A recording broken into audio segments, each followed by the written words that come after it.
Hi, I'm Jesse Hilbert. Hi, I'm Charlie Herbert. And welcome to Arnavon Adventures. Adventure.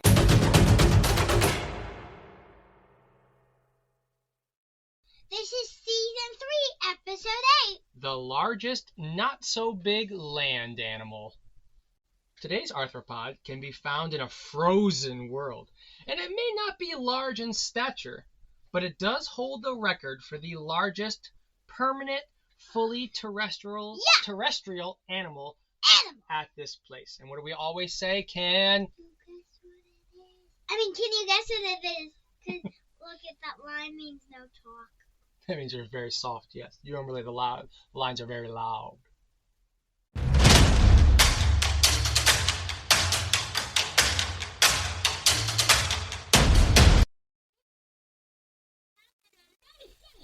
What? Today's episode does bring us to a different world. The name of this continent is Antarctica. Can you see Antarctica? Are you checking out the levels on the recording to see how soft and loud you can be? Okay. So Charlie, today we're checking out. Yes, today we are checking out the Antarctic midge. Can I try something? Yes. You could touch a stingwheel. A what? A stingwheel. A stingray at the aquarium? Yes, you can. They don't bite you. No. But today we're talking about the Antarctic midge. And as we alluded to in the opening, it is considered the largest permanent land animal found in Antarctica. And I know what you're thinking. What about penguins and seals? Those are much larger than any insect I know.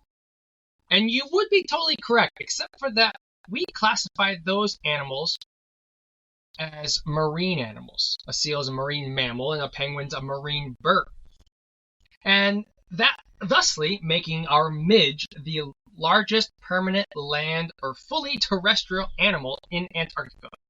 A title not often bestowed upon an arthropod, Charlie. Yeah. The Antarctic midge, whose scientific name is Belgica antarctica. You want to try that one? Belgica antarctica. Yeah, and the meaning this is the only place that you can find it. And most people don't associate colder regions with insect life, either due to their fact that insects and arthropods in general are notorious for not liking cold. They're notorious because they don't like the cold. Yep. But we have discussed the Arctic bumblebee, Bombus arctos, in the past, right? Yeah. And that one is also found within the Arctic Circle. That's northern. But now we're all the way down at the South Pole, or Antarctica, right? And it's our first visit here. And the scientific name comes from where the species was first collected during the Belgian expedition to Antarctica between 1897 and 1899, Char. And our featured arthropod was collected on this trip and formally described by Dr. and entomologist Jean-Charles Jacobs in the year 1900. Jingleheimer Schmidt. That's what it sounds like, right? Yeah. So, Charlie, this is where it gets interesting. So, you see, the ship of this expedition was called the S.Y.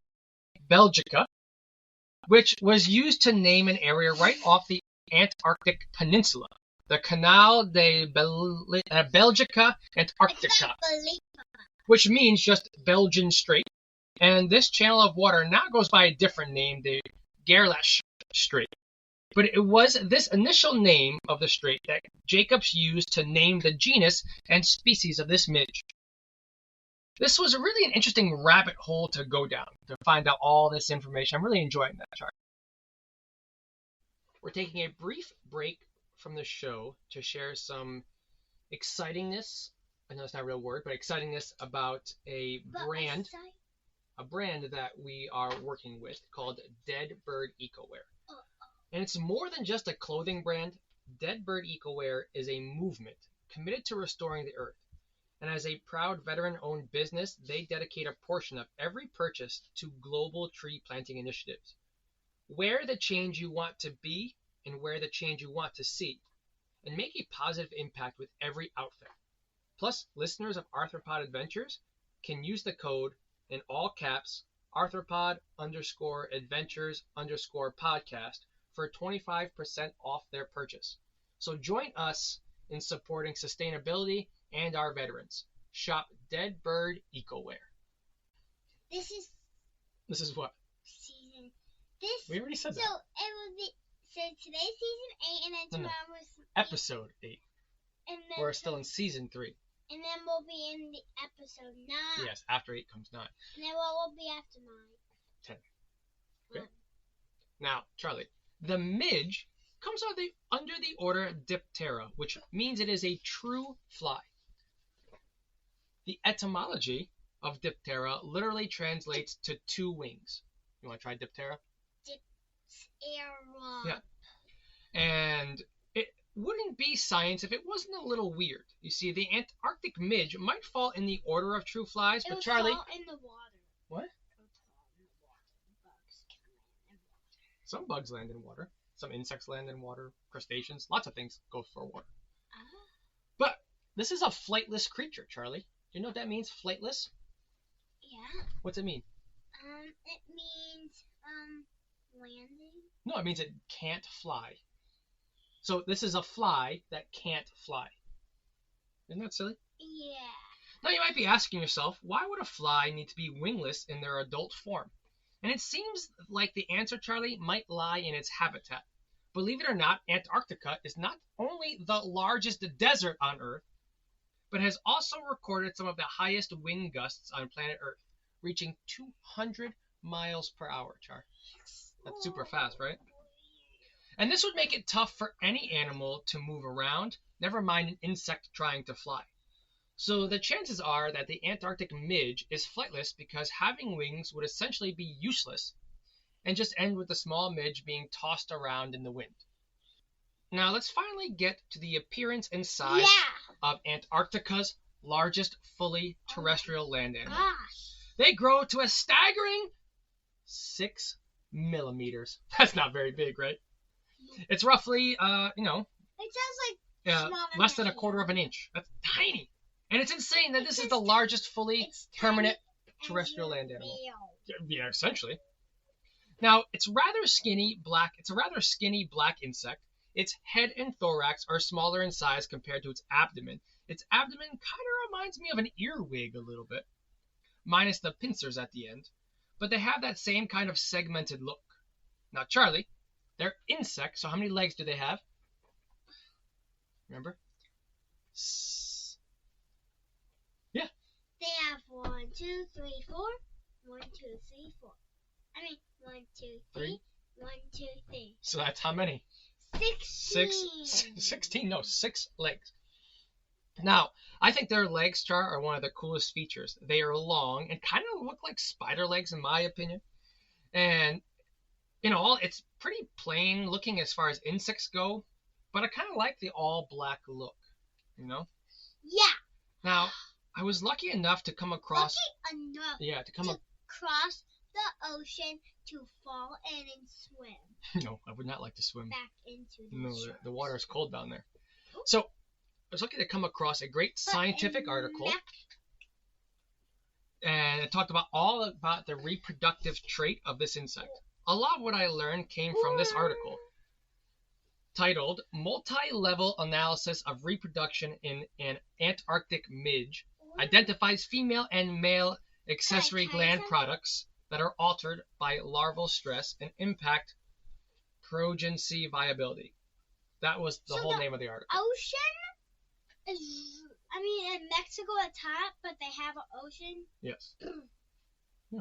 So Charlie, It could be. The hot 'cause article it's had- in Mexico. the article had like 19 authors, and I thought about showing how to shorten the list at first, but I know that these people put in a lot of work, and although I doubt any of them will ever listen to our podcast, I want to say their names because they deserve attention.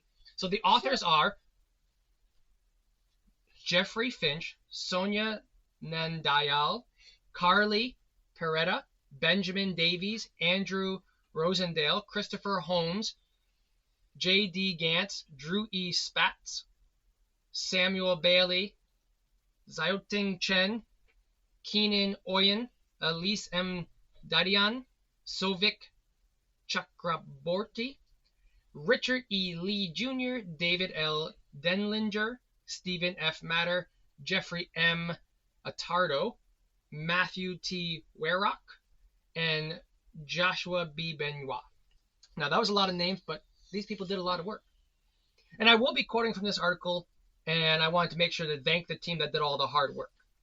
So this article was the first place I learned about how long these insects live, Charlie. They live for over 2 years.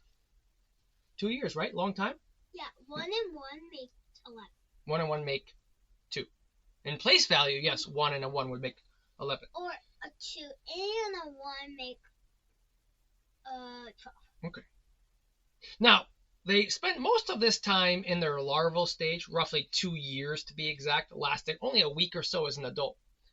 This is not an easy life either. They only get a very short window of time to develop and grow during the very short summer period.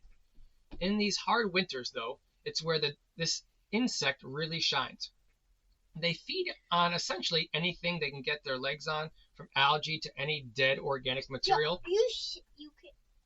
Sometimes people die and go to a funeral. Yes.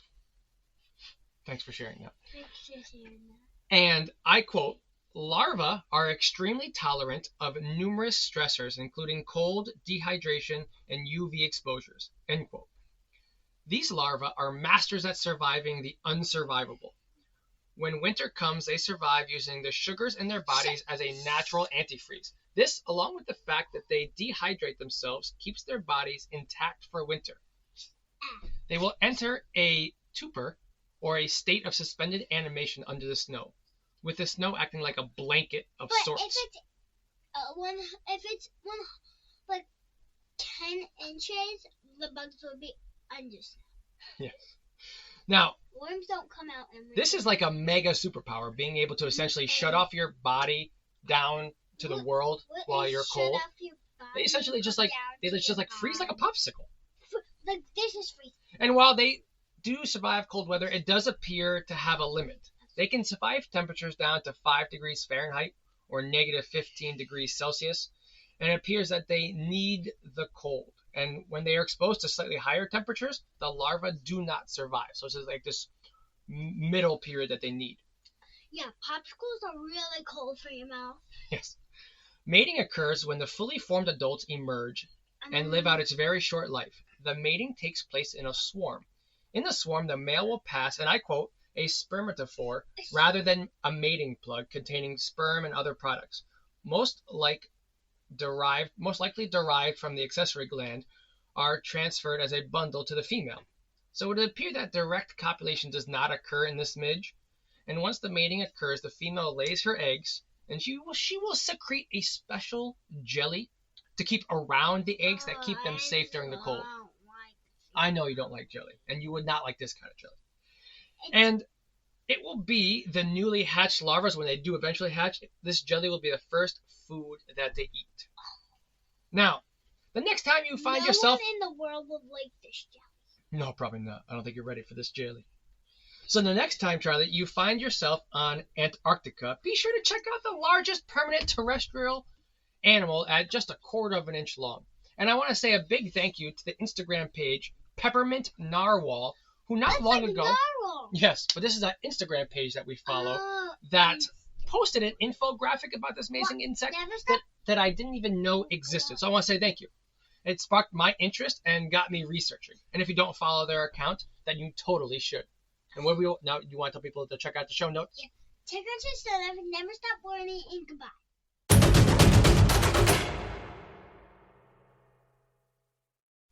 We hope you enjoyed today's episode. If you have an arthropod you would love to hear about, want to tell us what you think about the show, or found a mistake, send us an email at arthropodadventurespodcast@gmail.com. Thank you for listening, stay inquisitive, and never stop learning.